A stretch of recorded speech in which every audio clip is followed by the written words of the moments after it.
When her trembling fingers touched his weathered hand, the rancher, who had not felt anything in 7 years, suddenly remembered what it meant to be alive. Subscribe to Wild Sky Stories. Turn on the bell icon so you do not miss any new video. The stagecoach rattled across the dusty plains of Montana Territory, carrying Eleanor Price toward an uncertain future. She clutched the worn letter in her trembling hands, reading the words she had memorized 100 times over. "I am not a man of fancy words, Miss Price, but I promise you honesty, a warm hearth, and respect. If you will have me, I will spend my days trying to be worthy of your courage in traveling so far. Yours truly, Samuel Blackwood." Eleanor pressed the paper against her chest and closed her eyes. Back in Boston, she had been invisible, the quiet seamstress who lived in a tiny room above the textile shop, the woman whose voice came out barely above a whisper when strangers spoke to her, the girl who had grown into womanhood without ever feeling truly seen. When she found the advertisement for mail-order brides heading west, something had stirred within her heart. Perhaps in a new land, she could become someone different, someone brave. The stagecoach lurched to a stop, and the driver called out the name of her destination. Willow Creek. Eleanor gathered her single carpet bag containing everything she owned and stepped down onto the wooden platform. The afternoon sun blazed overhead, and she squinted against the brightness, searching for the man she had agreed to marry. That was when she saw him. Samuel Blackwood stood apart from the small crowd, his broad shoulders rigid, his weathered hat pulled low over his eyes. He was taller than she had imagined, with strong hands that hung awkwardly at his sides. When their eyes met, he removed his hat, revealing dark hair streaked with early gray at the temples and eyes the color of storm clouds. He did not smile. He simply stared at her as if he could not quite believe she was real. Eleanor's courage nearly failed her in that moment. Her feet wanted to carry her back onto the stagecoach, back to the familiar loneliness of her old life. But something in his expression held her there, something vulnerable beneath the hardened exterior. She took one step forward, then another. Samuel approached slowly, as if she were a wild creature he feared startling. When they stood face to face, close enough that she could see the fine lines around his eyes, he spoke in a voice roughened by years of solitude. "Miss Price, Mr. Blackwood," she whispered. He nodded once, and the silence stretched between them like the vast prairie surrounding the little town. What should Eleanor do? If you want Eleanor to speak first and break the silence, continue reading. If you want Eleanor to wait for Samuel to lead the conversation, skip ahead 3 paragraphs. Eleanor summoned every ounce of bravery she possessed. "Thank you for sending the fare for my journey. I hope I have not disappointed your expectations." Something flickered in his gray eyes. Surprise, perhaps, or relief. "No, ma'am," he said quietly. "You are exactly as your letters described. Honest." The word wrapped around Eleanor's heart like a gentle embrace. She had written to him about her shyness, about her fear of new situations, about her plain appearance and humble circumstances. She had held nothing back, because she believed that building a life on falsehoods would only lead to heartbreak. Now, standing before this solemn rancher, she was grateful for her honesty.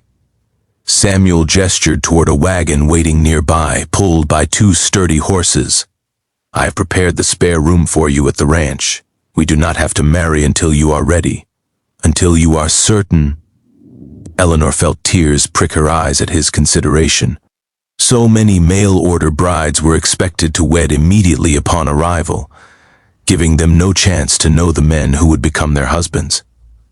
But Samuel was offering her time, space, choice. "That is very kind of you," she managed to say. He helped her into the wagon, his large hand briefly touching hers. Even through her gloves, she felt the warmth of him, the calluses earned from years of honest work. Then he climbed up beside her and urged the horses forward. They rode in silence through the golden afternoon, past rolling hills dotted with cattle, past wildflowers swaying in the breeze, past a creek that sparkled like diamonds in the sunlight. The beauty of the land stole Eleanor's breath, so different from the cramped streets of Boston. When they arrived at the ranch, Eleanor understood why Samuel had been able to offer her so little in terms of material wealth. The house was modest, built of logs and determination. The barn needed paint, the fences showed signs of constant repair, but there was a garden near the kitchen door, tended with obvious care. There were curtains in the windows. There was a rocking chair on the porch, positioned to catch the evening sunset. This was a home, a real home, something Eleanor had never known. Samuel carried her bag inside and showed her to a small room at the back of the house, a narrow bed covered with a handmade quilt, a washstand with a pitcher and basin, a window overlooking the mountains. "Supper will be ready in an hour," he said from the doorway. "I hope stew is acceptable." "You cook?" The question escaped before Eleanor could stop it. For the first time, something that might have been amusement crossed his features. "I have been alone for 7 years, Miss Price. A man learns to cook or he learns to starve."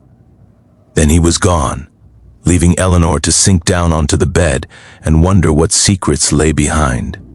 Those storm cloud eyes. The first weeks passed in a gentle rhythm. Samuel rose before dawn to tend the cattle, while Eleanor learned the ways of the ranch house.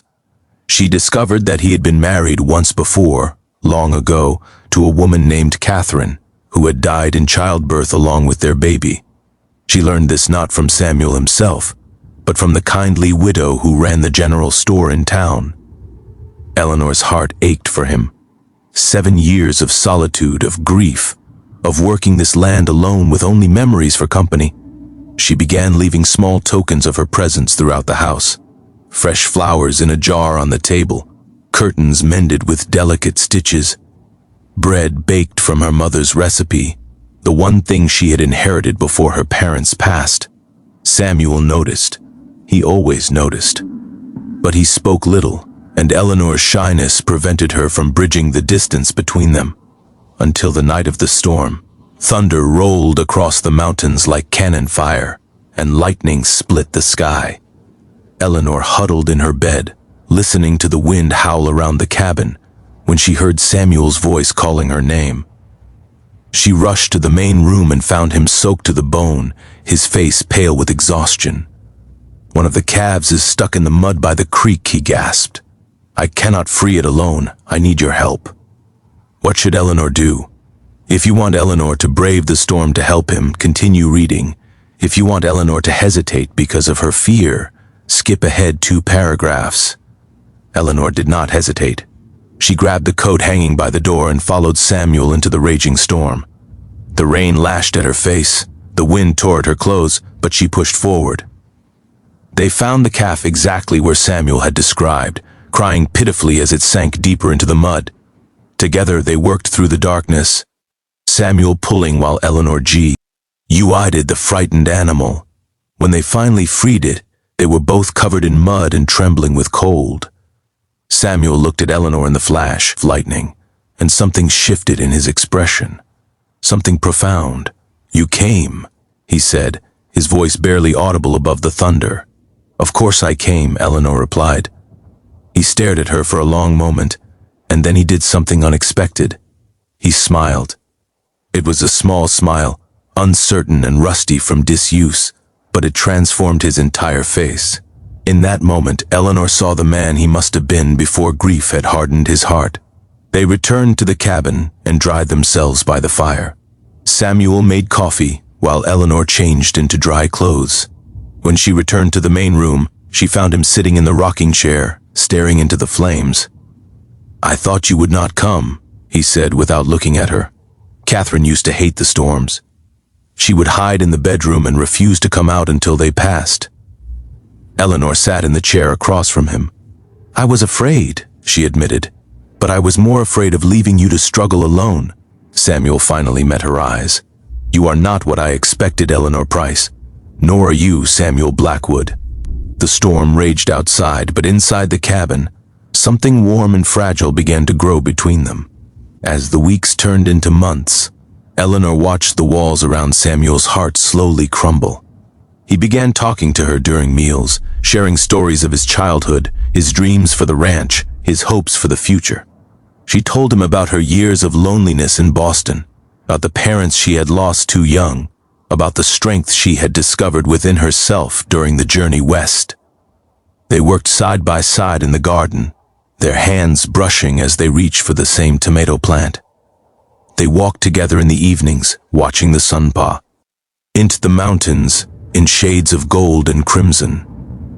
They sat on the porch as the stars emerged, listening to the coyotes sing in the distance. And still, Eleanor waited.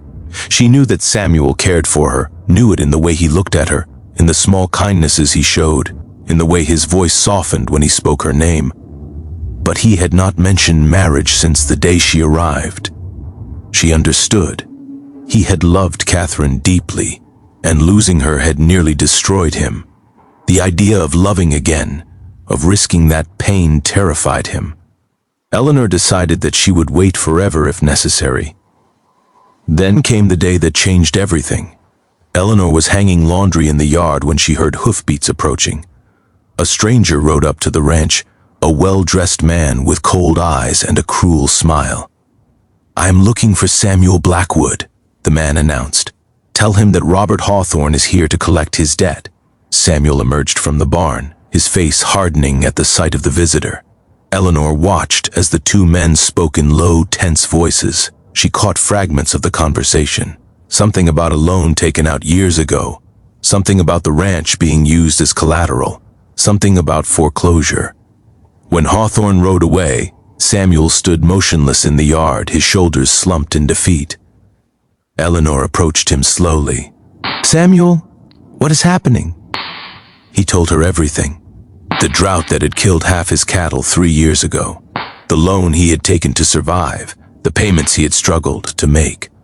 The final payment that was due in 2 weeks, money he did not have. "I should have told you sooner," he said, his voice hollow. "I should have given you the chance to leave before you were tied to a failure." What should Eleanor do? If you want Eleanor to reveal that she has money saved, continue reading. If you want Eleanor to simply offer HER support without a solution, skip ahead 3 paragraphs. Eleanor reached into the pocket of her apron and pulled out a small cloth purse. Inside were the coins and bills she had saved over years of careful work as a seamstress, her entire fortune, her security against the uncertainties of life. "How much do you need?" she asked. Samuel stared at the purse in her hands. "I cannot take your money, Eleanor. It would not be right. It would not be taking," she said firmly. "It would be building. Together." She pressed the purse into his hands, and for the first time since she had known him, she saw tears in Samuel Blackwood's eyes. "Why?" he whispered. "Why would you sacrifice everything for a man you barely know?" And that was when Eleanor reached out and took his hand. Samuel went completely still. He stared down at their joined hands, as if he had never seen anything so miraculous in his entire life. His fingers trembled against hers, and she felt the moment when his resistance finally broke, when the dam around his heart finally gave way. "Because I love you," Eleanor said simply. "I have loved you since the day you offered me time to choose. Since the night you smiled at me in the storm. Since every morning when you left flowers on the kitchen table thinking I did not know it was you." Samuel's breath caught. "You knew about the flowers?" "I know everything about you, Samuel Blackwood. I know that you are kind and gentle and afraid. I know that you blame yourself for Catherine's death, even though it was not your fault. I know that you believe you do not deserve happiness." She squeezed his hand. "But I am asking you to believe that you do. I am asking you to take a chance on us." For a long moment he did not speak. The wind whispered through the grass. The cattle lowed in the distance. The sun hung low on the horizon, casting long shadows across the land they might soon lose. Then Samuel raised her hand to his lips and kissed her knuckles with a tenderness that made Eleanor's heart soar. "Marry me," he said, his voice rough with emotion. "Not because you saved me, not because you have nowhere else to go, but because I love you, Eleanor Price. I have loved you since you stepped off that stagecoach and looked at me with those brave, terrified eyes. I love your quiet strength and your gentle heart and the way you have made this house feel like a home again." Eleanor smiled through her tears. Yes, they were married the following Sunday, in the little church in Willow Creek with the widow from the general store as their witness. Eleanor wore a simple white dress she had sewn herself, and Samuel wore the suit he had not touched since Catherine's funeral. When the preacher pronounced them husband and wife, Samuel kissed her with a tenderness that promised a lifetime of devotion. The debt was paid, the ranch was saved, and slowly, season by season, they built their life together. 5 years later, on a golden afternoon much like the one when Eleanor had first arrived, she sat on the porch of the cabin they had expanded with their own hands. In her arms she held their newborn daughter, a perfect bundle with her father's gray eyes and her mother's quiet strength. Samuel emerged from the house and sat beside her, wrapping his arm around her shoulders. "Thank you," he said softly. "For what?" "For being brave enough to take that stagecoach. For being brave enough to hold my hand. For being brave enough to love me when I had forgotten how to love myself."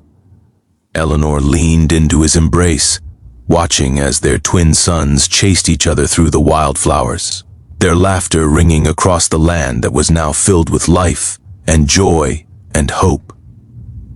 "We saved each other," she whispered. Samuel kissed the top of her head.